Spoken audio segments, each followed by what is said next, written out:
Welcome to the Brunswick Built Podcast, the podcast that features the inspiring stories of Brunswick County Schools, students, and staff, those that make us proud to be Brunswick Built. Today's episode will feature Superintendent Dale Cole and 3 students from the BCS Teacher Scholar Academy, who were recently selected as 2025 North Carolina Teaching Fellows. Let's dive in.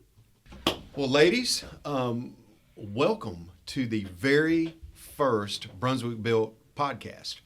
This is something we've been talking about for a year and a half of just trying to create a platform where the community can hear the voices of the students and the staff that we work with every day, to just get an idea of why people choose to work for Brunswick County Schools, or with our students, what futures they're thinking about, what questions do they have, just everything we can share with the community about what's going on in our schools and what's going on with our students and our staff.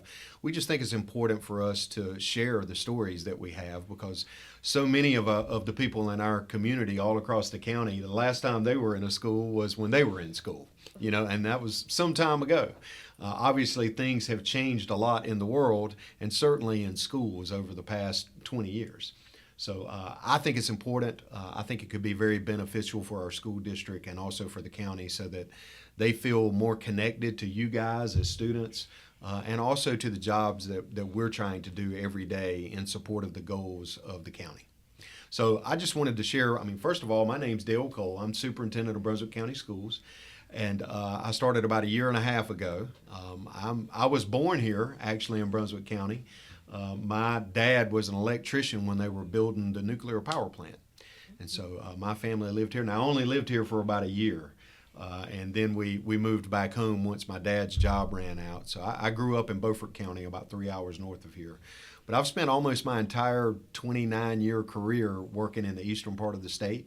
I was a high school English teacher and a football coach and an assistant principal and a principal working in middle schools and high schools.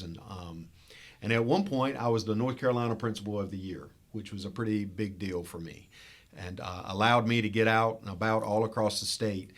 And one of the things that I took away from those visits across the state was what some of the other school districts were doing to try to grow their own teachers, because they were having such a hard time hiring teachers.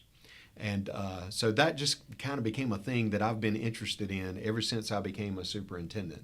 I've been pretty passionate about growing teaching programs, or future teaching programs, of which you guys chose to be a part of. So I'm going to give you an opportunity, each of you, to introduce yourself and just share your name and your home high school.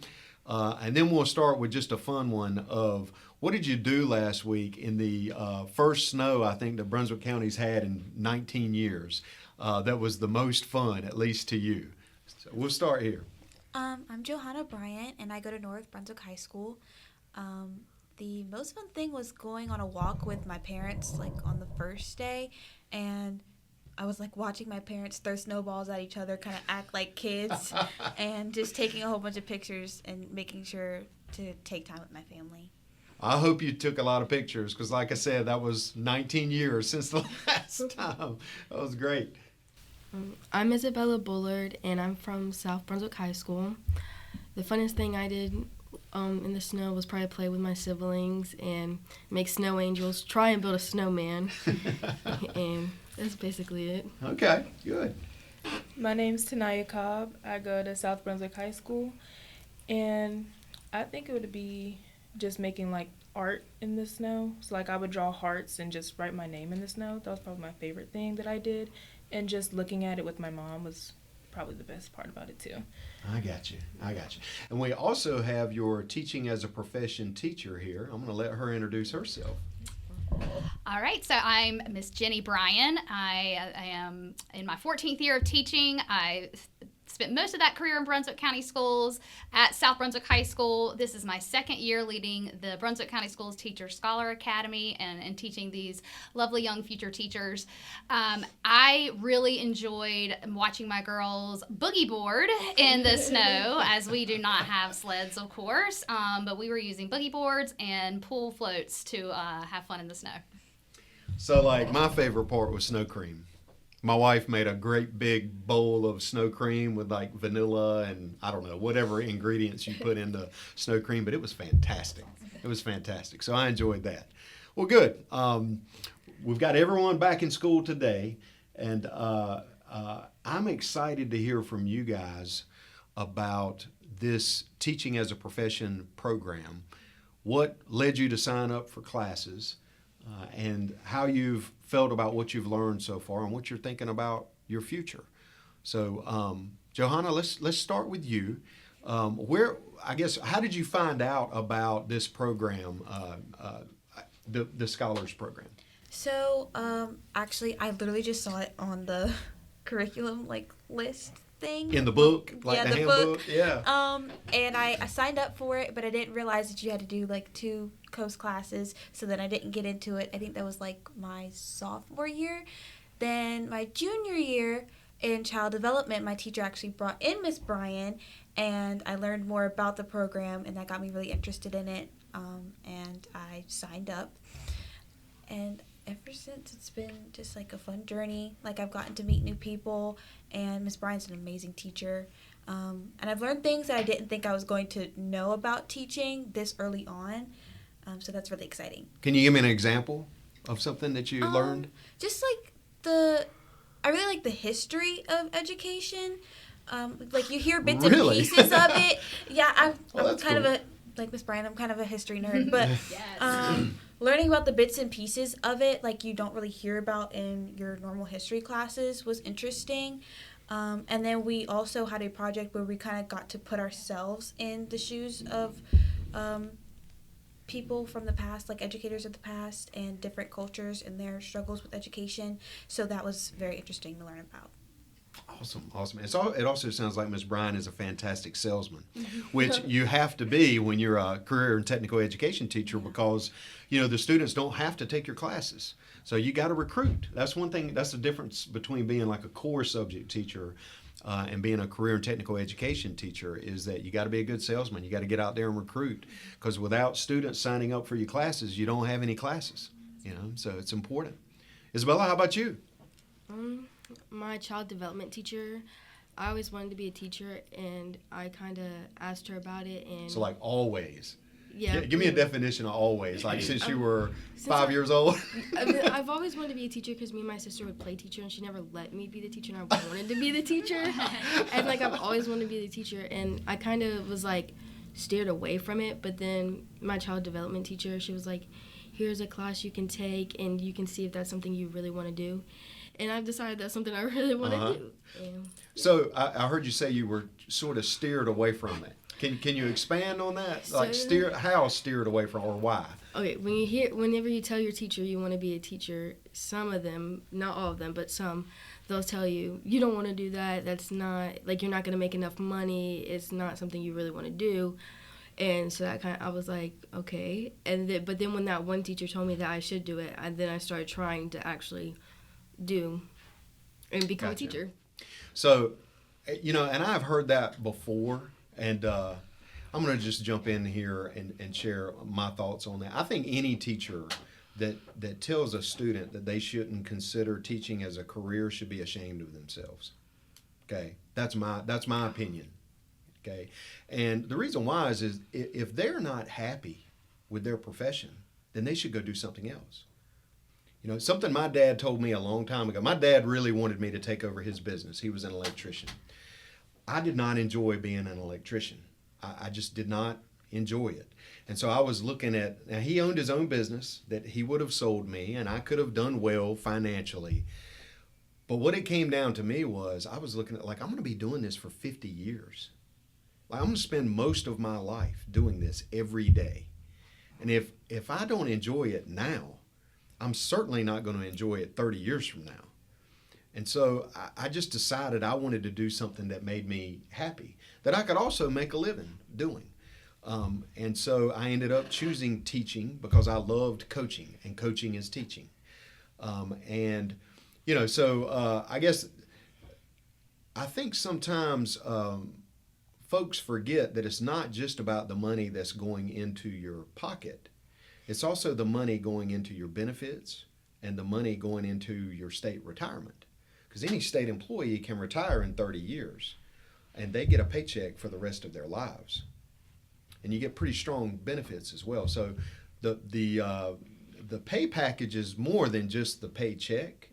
And I just always, I don't know, anytime I've heard a teacher say something like that to a student, I've always been quick to say, if you're not happy with your job or your career choice, this is America. Like, go do something else. Nobody makes you take this paycheck. That's what my dad told me. So, find something that you love. If you love something and you're making enough money that you feel like, you always want to make more money. Who doesn't?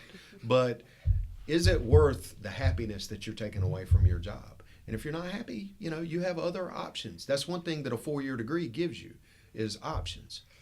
Mr. Hall, I have a similar kind of story to share with that Isabella experienced in terms of that discouragement. Once I finally decided that I was going to become a classroom teacher, I shared it with someone who I honestly considered to be a mentor back in my hometown, and they looked at me and said, you're too smart to be a teacher. You should be a doctor or a lawyer. And that lit a fire in me, and that fire and that disappointment and that type of thinking about how we think about our educators and our teachers, that really just kind of continues to keep me going and wanting to be the best teacher and the brightest teacher I can be for my students. And I think I regret that I didn't spend enough time in my early years of teaching encouraging my students to become teachers. And similar to you, I had the opportunity to really look at education from a statewide lens when I was represented Brunswick County Schools as the Regional Teacher of the Year in 2021. And after that experience and hearing about programs like the program at the early college in Edgecombe County where they were growing their own teachers, I just knew that it was time for me to shift my focus in the classroom towards inviting in our future teachers, the best and our brightest. So it is our mission at the Brunswick County Schools Teacher Scholar Academy to support and transform our best and our brightest students into supported BCS educators one day. So it would be my dream to see these ladies join us here in Brunswick County Schools one day. Absolutely. And there's no better mission. There's no more impactful, in a positive way, mission on the future of this county. So I'm always excited to talk about it. So tonight? Yes. I actually heard about the program first from one of the little fairs that we had at South, and I actually met Miss Bryan, and she told me about the program, but I was in sophomore or junior year, I want to say, and it was kind of already not really too late, but I wanted to take it like 2 times within a year. And then my child development teacher also introduced me to the program as well, because I told her, I've wanted to be a special needs teacher since forever. I'd really like to, find a way to really push me towards that direction. And she also introduced me to this program as well. And that's how I heard about it. Any particular reason that you're interested in special needs? My mom's a special needs teacher. Oh, okay. And I was always helping out in her classroom at Belleville, actually. Uh-huh. And that's what really sparked my interest in wanting to be a special needs teacher. So helping those that need help the most. Yes. Yeah, I find that people that go into teaching have a service mindset in general. They didn't go into the profession to get rich, and you're never going to be rich as a state employee, but you go into it because you enjoy helping people. And again, it's all about finding what makes you happy, while at the same time providing you with with the pay and the benefits that you feel like make it worthwhile. And so I'm excited that you guys have made this choice. So we covered sort of the intro and the why you became interested in it. Okay, so now you're involved in it. What has been the most surprising or impactful activity maybe that you could share with us that you did in class that really opened your eyes to what teaching actually is? Anybody want to share? Yes, go ahead, Isabel. I wouldn't say it was anything we really did in class, but being able to go and visit classrooms, or right now we're doing our field experience, I think that's really what opened my eyes on deciding that I really want to do it. Yeah, you got to see it. Yeah. Right, and you have to see it not as a student. Isn't it completely different Yeah. to like sit at the back of the room or the side of the room, and now like you've been a student almost your whole life, but now you're looking at this thing that you've been a part of for 10 years or more, but you're looking at it from a different lens, like the mechanics of it, and it's like a completely different thing, isn't it? Yeah. Yeah. So Isabella, and then Tanaya and Johanna, talk more a little bit about your field experience. For our listeners, that's 120 hours that students are going to be logging this spring in a Brunswick County Schools classroom. So tell them about your placement, where you're placed, and the teacher that you're placed with, and what you've seen in those first couple of days that you've had the chance to be in those classrooms. I'm placed at Southport Elementary with Miss Whalen's first grade class. I've only been able to do it a week because of the snow, but I've loved it. I mean, I don't know, I just love it. That's all I can say is I love it. Yeah. I just love it so much. Yeah. Because everybody was, I don't know, I just love it. I love all the hugs. Like first, they just love to give hugs. I love all of them. First grade students love to hug, they're don't so they? sweet. And I don't know, I just love it. I just love it. I'm at Lincoln Elementary with Miss Adams' kindergarten class, and about the hug thing, Miss Adams literally had to tell them, you guys, make sure you don't bombard Miss Bryant when she comes in with the hugs, and then one snuck a hug the first day. But they're incredibly sweet, and Miss Adams is a great teacher. They're testing right now, so I've been kind of watching her and how she handles the testing, and it's just like noticing the way she talks and addresses her students is different. They do a lot of small groups, and they work together to help each other in their small groups, even though they're only kindergartners. And there's just the amount of different types of students that are in the class. So there's an EC student. There's a few students that don't even speak full English, so they go to I think it's the ESL classes, and seeing the difficulties of her having to manage them still getting what they need, like to learn, and learning English at the same time is very interesting to watch. Yeah. Tonight? I'm at Southport Elementary with Miss Green. It's the EC class. And like Bella said, I really love it. They were really welcoming. And at first I was kind of nervous. I was like, I'm going to just sit in the corner. I'm going to just let y'all do your thing, and I'm just going to watch. And one of the kids was actually like, Miss Green, can we introduce ourselves to her? And I was like, oh my gosh. Oh my gosh. So they was all introducing themselves to me, and I was like, I really was not planning on that. They were really wonderful kids. Miss Green, she is a wonderful teacher. From what I've seen so far, the way she can adapt to certain kids, because she'll have kids come in at different times.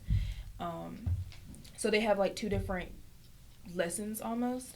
So seeing her being able to shift from one lesson to another, it was like, okay, so this is how it goes, this is how it runs. Okay. And she does it really good too. And with her TA, Miss Darcy, she will help out too. And even if I wanted to be a TA, I would definitely look at Miss Darcy and be like, you're really doing good in this classroom. They're both like really wonderful teachers. If I may, I just want to give a shout out to the other students in my program who are doing a field experience. So I have 7 students doing this field experience. So the 4 others are Ella Smith is working at Town Creek Elementary School with Miss Pylon in an EC classroom.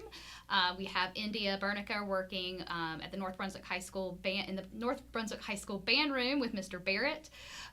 We have Leslie Ariano Palacios working at Bolivia Elementary with Miss Brawley and Miss Madison. And then we also have Haley Martin working at the Early College High School with Miss Caitlin Sanchez. So don't have any middle school placements yet, but hopefully we'll get those in moving forward. And I'm just so grateful to those teachers and principals who are willing to welcome our students in, because this is a huge component of this program. And I know without a doubt that what they're going to learn in those experiences is a lot greater than the things that I've been able to teach them so far in my classroom. So very grateful. Yeah. So internships for our students, I think, is so important for just student engagement in their own educations. I just think it's much more motivating to your own personal education and the grades you make and the time you put into deciding what classes you're going to take when you have a plan for your future. It's just like you're kind of floating around as a high school student until you pick a direction. And like all of a sudden when you pick a direction, it's like, okay, what are the hoops I have to jump through to get what I want? And what's the quickest, most efficient way that I can get there for the least amount of money? I mean, that's really what it's all about. And that's what I think is great about what we've been able to work together and build with this program so far. Because, I mean, and it had sort of started before I got here. But I think when I got here, Ms. Bryan and I had a conversation very early on about how do we build this out all the way to graduating teachers from college debt-free, and bringing them back to Brunswick County to teach for us for a minimum of 4 years to pay us back for the investment. That's what we want to do. And we don't want to limit them any more than we have to of what college they have to attend. But if it's just one college that we can do a scholarship with, then that's what we'll do. Because we felt like money really mattered. You know, how much money you had to invest in your education mattered. But if we could expand it and our students could choose between 10 schools, 10 colleges to go to, all the better. We just want them to come back and work for us. So this is great to hear. I know the internship has got to be a load of fun.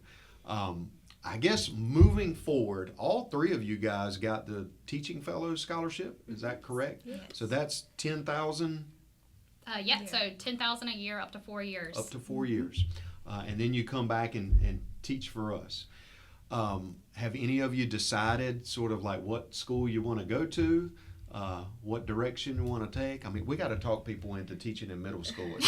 People have got to they've got to stop being afraid of middle school. I think I've got a couple in the pipeline that are going to be ready for it.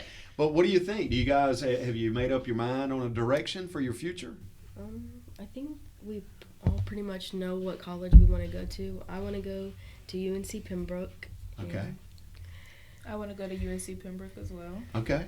And I'm going to UNC Charlotte. UNC Charlotte. All right. Well, good deal. And what's really cool is that Johanna will be taking with her articulated credit for the courses that we've had here that she has taken with the TAP 1, TAP 2, and field experience. She will go in. UNC Charlotte is going to honor that and give her college credit having completed those courses. And an articulation agreement is in the works with UNC Pembroke as well. And several other colleges and universities across the state offer that articulation agreement. So not only are we sending them off with some funding, but sending them off with some college credit already under their belt. Absolutely. Absolutely. So I'm going to wrap this up by just giving you guys an opportunity. Is there anything that you want to share about the Teaching as a Profession program that you think other students should consider? And or is there anything you want to share to the community that would be listening to this about your experience in this program? So one of our projects was an advocacy project, which I didn't even know what that word meant before getting to this class. But I just wanted to talk about how Miss Bryan kind of helped me with like my leadership role now with increasing AP enrollment at least North. I would love for it to expand to the other Brunswick County high schools, but I'm working closely with Ms. Hewitt to expand the AP program to get more minorities in those classes, just to increase enrollment in general, because there really is a benefit to taking those classes. Like, I'm going in with a lot of college credit along with the Teaching as a Profession classes, and it's a serious benefit when you get to college. Mm-hmm. So just wanted to share that. Have you taken any of the CCP classes at community college as well? I have not. Okay, so you've just kind of focused on AP. Yeah. Okay. Isabel? I would say for the class as a whole, just take it. Like, if you're a student, just take it if you're thinking about being a teacher, because it'll really help you decide whether or not if that's something you want to do or not. It'll really help you with that. Would you agree that I think that's something to say about any career and technical education class? Yeah. I think a thing that's missed a lot of times, and I certainly understand what Johanna is saying about AP classes, but I was a high school principal. And sometimes students who had no idea what they wanted to major in when they got to college would take AP classes that they didn't need necessarily because they were chasing like a GPA or maybe a scholarship or something like that. And like my advice to them was always, if you step onto a university campus and you don't have any idea what you want to major in, I promise you, you're going to waste more money in the first year or two taking classes that you wouldn't need. You would have been better off to take some career and technical education classes to explore careers and have a direction. Because again, like once you have a direction, now I know the AP classes that really matter, that align, and I can take those. And I can not take ones that don't really align with what I want to do, and I can maybe go earn some job certifications or that sort of thing. So that would be sort of my advice to align with what both of you guys said. Tanaya? I would say if you are really considering being a teacher, any type of career, definitely take that one class that could really push you in that direction, because not only would you be getting the education you need about maybe the history or whatnot about that specific career, it's going to give you so many opportunities, like right now, you know, field experience. We're over here doing a podcast. And you could potentially be set up to meet people for when you're about to actually get a job in the future. And I really think this is a very important class. It just sets you up for so many good things in the future. I would say take it. Awesome. I appreciate that endorsement from all of you so much. Hopefully that we'll see some more students enroll as a result of what y'all have shared. So thank you for that. And I know that not 100% of the students that take my course are going to end up making the decision to continue in teaching, but especially in that level 1 course, the things that we learn in there about understanding the systems of education, how education is funded, who all is in a school district that supports our students beyond the teacher, the principal, and the guidance counselor, that's going to benefit you whether or not you're become a teacher or not, because you're going to be a taxpayer. Mm-hmm. You're very likely going to be a parent, and I hope you'll be a voter. And so I think all of those things, all the things that they learn in that level 1 class will benefit them in the long run. And I hope that they will continue on. And I'd much rather them determine at age 16, 17, 18 that maybe that's not for them than again when they're, you know, at the end of their 4th year of college and finally do their student teaching and are like, whoa, this isn't the right path. But it has certainly been the right path for me. I think you would agree it was the right path for you, Mr. Cole. And I cannot wait to see what these ladies accomplish one day. Absolutely. It is just as valuable to figure out what you don't want to do as it is to figure out what you do want to do. Something great to remember, and that's something that CTE courses can help you determine. I tell you guys, I never regret the time that I spend speaking with students in Brunswick County. You guys are fantastic. I appreciate you guys giving us of your time today. You didn't have to do this. Obviously, being on a podcast is a little different from what you would normally do. But I just wanted to tell you, as your superintendent, I'm so proud of the work that you guys have done. I'm proud that you got your scholarship. I'm proud that you've got your purpose and your direction, and I can't wait to see you follow through and carry it out. And I hope I'm here when you come back and teach for us. I hope so very much. So thanks for being on the very first Brunswick Built podcast, and it'll be posted on our Facebook page soon so that you can hear your voice and everyone can start picking on you. Just so you know, Ms. Bryan, thank you so much for bringing them here today. Thank you so much for having us. Yeah, absolutely. We appreciate you. Thank you for tuning into the Brunswick Built podcast, brought to you by Brunswick County Schools. To catch all of our episodes, search for the Brunswick Built podcast on our YouTube channel.